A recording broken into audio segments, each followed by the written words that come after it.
बेटा अब तक की इसमें हमने आपको दो इलेक्ट्रोलाइसिस प्रोसेस बता दिए। पहला वाला था मोल्टन NaCl। थोड़ा सोचो बेटा, मोल्टन NaCl में what is the product obtain at the anode? हाँ जी, what is the product obtain at the anode? सबसे पहले मोल्टन NaCl में क्लोरीन। और what is the product obtain at the cathode? जब मैंने मोल्टन की जगह एक्वास NaCl लिया, एक्वास NaCl, तो what is the product obtain at the anode?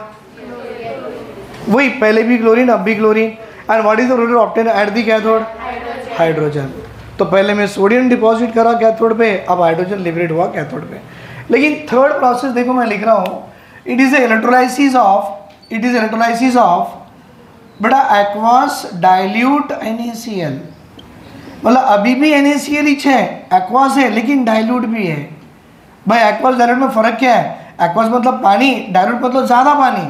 मतलब उस पानी में जितने पानी में NaCl आपने डिसॉल्व किए ना, हो सकता है एक particular amount of the NaCl dissolve in the given quantity of the solvent होने के बावजूद भी आपने और एक्सेस में पानी डाल दिए, हम बोलेंगे सर वो सॉल्यूशन आपका डाइल्यूट है। तो aqueous dilute NaCl by using inert electrode, कौन सी? प्लैटिनम। ये देखो बेटा NaCl है, टूट गया, इलेक्ट्रोलाइसिस होगी, Na+Cl- आपको मालूम है, ये दो में क्यों लगाया आपको समझ में आ गया। सर एक्वास है मतलब वाटर भी होगा, वाटर में से भी करंट पास हो रही है, तो करंट पास होगा, इलेक्ट्रोलाइसिस होगी, वो भी अपने दो आयन में टूट गए। फिर आपको मालूम यहाँ भी दो क्यों लगाना है। बेटा ये एक्वास डाइल्यूट का मतलब ये वाटर आपका एक्सेस में है, जितना होना उससे ज़्यादा है। भाई ये एक्सेस में है तो आपका H+ भी क्या होगा? एक्सेस। और OH- भी क्या होगा भाई? एक्सेस में ही जाएगा। अब क्या होगा? एट एनोड पॉजिटिव है, ऑक्सीडेशन होनी है, आने वाले आयन नेगेटिव है, राइट? दो नेगेटिव आ गए। अब ये दोनों क्या करते हैं? ऑक्सीडेशन पोटेंशियल को चेक करते हैं। अब मुझे यहाँ पर प्रेफरेंशियल डिस्चार्ज थ्योरी की ऑर्डर दी है, मैं उसमें से ढूंढने बैठ गया भाई किसकी ऑक्सीडेशन पोटेंशियल ज़्यादा, तो मुझे लगा Cl- की ज़्यादा। लेकिन ऐसा कुछ भी नहीं होता बेटा। यहाँ पर OH- इतना भर के है, इतना एक्सेस में है कि वो Cl- को चांस ही नहीं देगा वो देखने के लिए, सीधा आ जाएगा, बोलेगा रुक जाओ भाई मैं यहाँ पर आ जाता हूँ, और OH- यहाँ पर ऑक्सीडेशन होना शुरू कर देगा। बेटा आपने ये चीज़ याद रखना है, जब भी OH- आए कंपलसरी 4 OH- लगा के 4 इलेक्ट्रॉन को उड़ाना है, क्योंकि -4 गए। अब जो बचते हैं वो एक मॉलिक्यूल, 2 मॉलिक्यूल वाटर का और एक मॉलिक्यूल O2 की गैस की। मतलब बेटा इस एक्वास डाइल्यूट NaCl में एनोड पे क्या लिबरेट हो रहा है? Oxygen gas. देखो बेटा अब तक आपने मोल्टन NaCl किए, उसके एनोड में O2 नहीं था, डाइल्यूट वाला किए, एक्वास वाला किए, उसमें भी नहीं था, लेकिन एक्वास डाइल्यूट कर दिए तो आपके एनोड पे क्या आ गई? O2 की गैस। आगे अब ये 4 इलेक्ट्रॉन निकला एंड कैथोड है, रिडक्शन होनी है, 2 अपोजिटली चार्ज आयन आगे। भाई इसमें क्या होगा? इन दोनों देखेंगे किसकी रिडक्शन पोटेंशियल ज़्यादा, तो मैं देखा Na रहा यहाँ, H रहा यहाँ, रिडक्शन पोटेंशियल H की ज़्यादा। क्यों? ऊपर से नीचे आए तो रिडक्शन पोटेंशियल बढ़ती है, तो ऑब्वियसली H+ होना है। अगर नहीं भी फॉलो करता तो भी आपका H+ एक्सेस में था, वो रुकता नहीं, सीधा रिड्यूस हो जाता। अब देखो यहाँ से निकलने वाले इलेक्ट्रॉन 4, तो H+ भी 4 लेने ही पड़ेंगे, 4 इलेक्ट्रॉन गेन कर लिया, और देखो बेटा H2 की गैस लिबरेट कर गया। तो देखो इस प्रोसेस में कैथोड में क्या आ रही है? Hydrogen gas is liberated at the cathode. तो आपको यही सिखाना था बेटा। अगर आप इस इलेक्ट्रोलाइट की नेचर चेंज करते हो तो एनोड और कैथोड पे आने वाले प्रोडक्ट अलग अलग होते हैं, और उसके लिए आपको या तो इसकी हेल्प लेनी पड़ेगी, नहीं तो एक्सेस वाले के हिसाब से ऑक्सीडाइज रिड्यूस होकर आपको प्रोडक्ट ऑब्टेन होते हैं। Is it clear? बना लो इसे बेटा। अभी हमने जो 3 एग्जाम्पल्स देखे, 3 एग्जाम्पल्स में मुझे आपको बताना है कि बेटा what you can say variation of the pH value बतानी है। वेरिएशन ऑफ pH वैल्यू मतलब ये इलेक्ट्रोलाइसिस करते वक्त में आपने जो सॉल्यूशन लिया है, अगर वो इलेक्ट्रोलाइसिस कंटिन्यू चलते रहा तो क्या वहाँ पे पॉसिबिलिटी ऐसी है कि उस सॉल्यूशन की pH वैल्यू कम भी हो सकती है, बढ़ भी सकती है, कांस्टेंट भी रह सकती है। तो मुझे वो सिखाना है कि pH की वैल्यू भी चेंज हो भी सकती है और नहीं भी हो सकती है। फॉर एग्जाम्पल सबसे पहला वाला मैंने क्या लिया बेटा? The first one which one I took here, that is the electrolysis of what? Molten NaCl। ये सबसे पहला वाला था।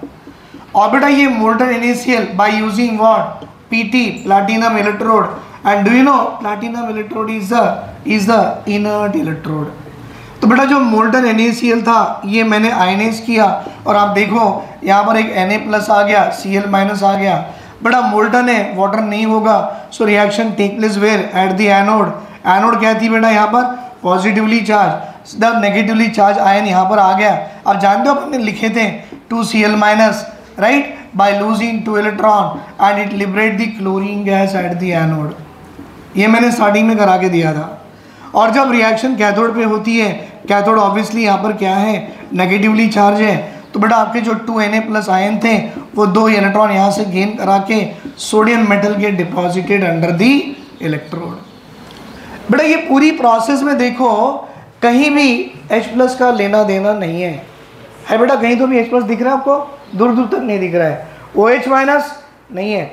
अगर आप ये प्रोसेस में प्रोलॉन्ग इलेक्ट्रोलाइसिस करते रहे, that means by prolonged electrolysis, but prolong electrolysis मतलब कंटिन्यूस इलेक्ट्रोलाइसिस करते भी रहे हैं, so I should say there will be no change in pH value.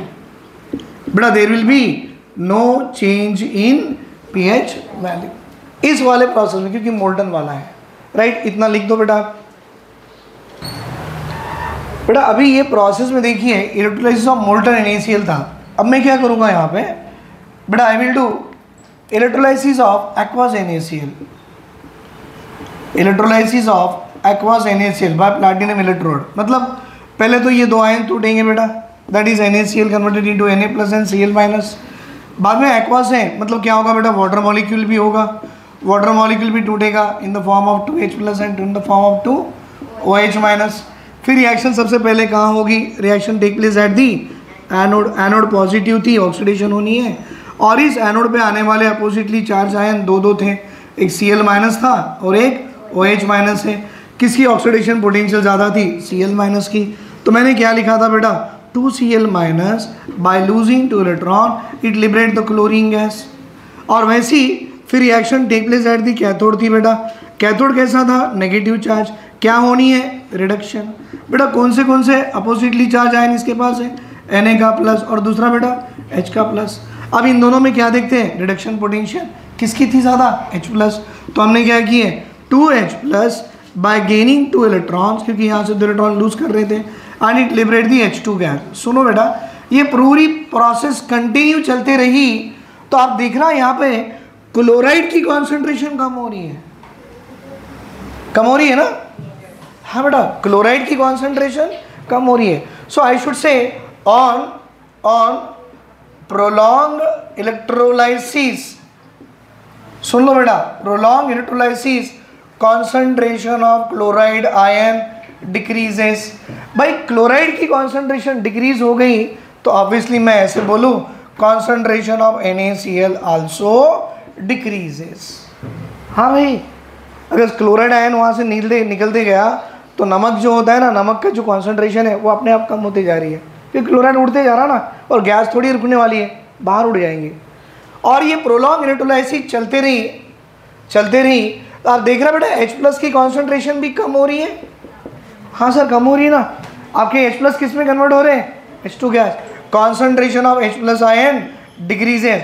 भाई यहाँ तक हम तो सीख गए कि concentration of H+ ion decreases, that means pH of the solution is increases. ये सवाल पूछता है आपको एग्जाम में।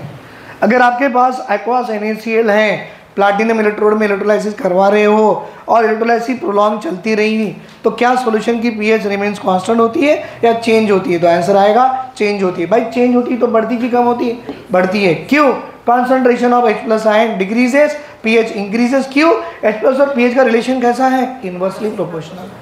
Concentration of H+ ion decrease मतलब एसिडिक नेचर कम हो रही है, तो ऑब्वियसली भाई बेसिक नेचर बढ़ेगी तो pH की वैल्यू क्या होगी, इंक्रीजेस। इज इट क्लियर, बना लो इसे बेटा। अगर कभी आपको मोल्टन NaCl दे दिया ना, तो मोल्टन का मतलब आपको समझ में आ गया, डायरेक्टली बीकर के अंदर NaCl लेके गर्म कर लो, उसे मोल्टन बोलते हैं। That molten NaCl is also be called as a what, fused NaCl। Confuse मत होना, फ्यूज्ड NaCl मोल्टन NaCl एक ही है। एक्वस मतलब पानी में डाल दिए, एक्वस डायल्यूट मतलब पानी ज़्यादा डाल दिए।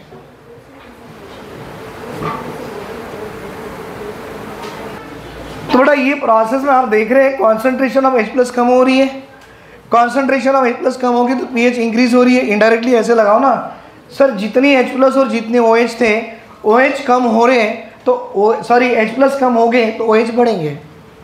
कॉन्सेंट्रेशन ऑफ H+ आयन अगर डिक्रीजेस तो obviously concentration of OH- increases, by concentration of OH- increases pH value increases. चलो थर्ड एग्जाम्पल देखिए बेटा। नेक्स्ट वन देखो, electrolysis of aqueous dilute NaCl by using platinum electrode. अब आपको मालूम है बेटा पहले NaCl होगा, it is going to ionize in the form of Na+ and then it is in the form of Cl-। आपको मालूम दो लगानी है। एक्वा से मतलब वाटर मॉलिक्यूल भी होगा बेटा, वाटर मॉलिक्यूल भी आयनाइज कर रहा है इन the form of 2H+ and in the form of 2OH-। अब क्या होगा, वाटर डाइल्यूट का मतलब है वाटर मॉलिक्यूल आपकी एक्सेस में है, मतलब H+ भी आपकी एक्सेस में ही है और OH- भी आपकी एक्सेस में ही है, राइट। सबसे पहले रिएक्शन होती है कहाँ पर भाई, एनोड पे। एनोड अपने आप में कैसा है, पॉजिटिव चार्ज। क्या होनी है, ऑक्सीडेशन। भाई पॉजिटिव के पास आने वाले आयन नेगेटिव है, कौन से Cl- आयन, OH-। आप क्या देखते हो, ऑक्सीडेशन पोटेंशियल ज़्यादा, Cl- की ज़्यादा, लेकिन ऐसा कुछ भी नहीं। OH इतने एक्सेस में कि इसको टाइम देता ही नहीं वो प्रेफरेंशियल ऑर्डर को चेक करने के लिए, और अपने आप में OH- देखो बेटा वो आयनाइज कर जाएगा by losing 4 electron form the water molecule and liberate the O2 gas. बेटा जो प्रोसेस एनोड पे हुई बस उसके साथ साथ प्रोसेस आपकी कैथोड में भी होना शुरू हो जाती है। कैथोड अपने आप में नेगेटिव है, क्या होनी है, रिडक्शन। भाई नेगेटिव के पास आने वाले सारे आयन पॉजिटिव होते हैं, Na का प्लस H का प्लस। भाई इसमें से दोनों ढूंढते हैं किसकी रिडक्शन पोटेंशियल ज़्यादा। वैसे देखें तो रिडक्शन पोटेंशियल सीरीज में H+ की ज़्यादा है, और नहीं भी हुई तो H+ अपने आप में एक्सेस में ही है। तो ये वाला H+ अभी क्या करेगा, 4 बनाना पड़ता, क्यों, 4 इलेक्ट्रॉन लूज करा।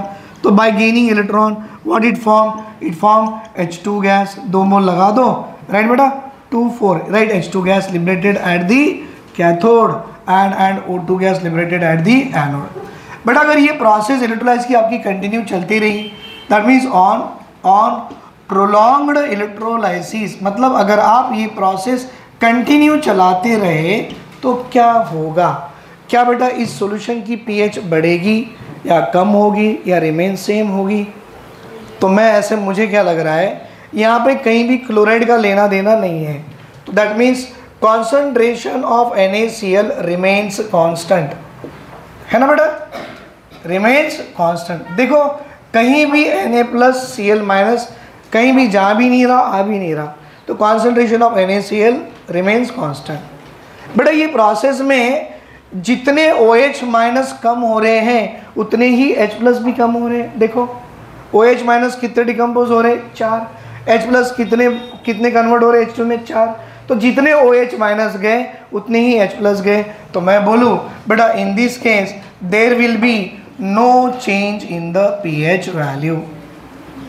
हाँ बेटा, there will be no change in the pH value. क्यों, कि जितनी कॉन्सेंट्रेशन ऑफ OH- कम हो रहे हैं उतने ही H+ कम हो रहे हैं। ऐसा नहीं कि H+ ज़्यादा कंज्यूम हो गया OH नहीं हुआ, अगर वो कंज्यूम हो गया तो OH बचेगा, pH बढ़ेगी। बेटा OH कंज्यूम हो गया, H+ बचेगा, pH कम होगी, that means pH value decreases, acidic nature increases. यहाँ ऐसा कुछ भी नहीं, जितने OH कंज्यूम हो रहे हैं उतनी H+ कंज्यूम हो रहे हैं, that means no change in the pH value. Is it clear बेटा, बना लो इसे।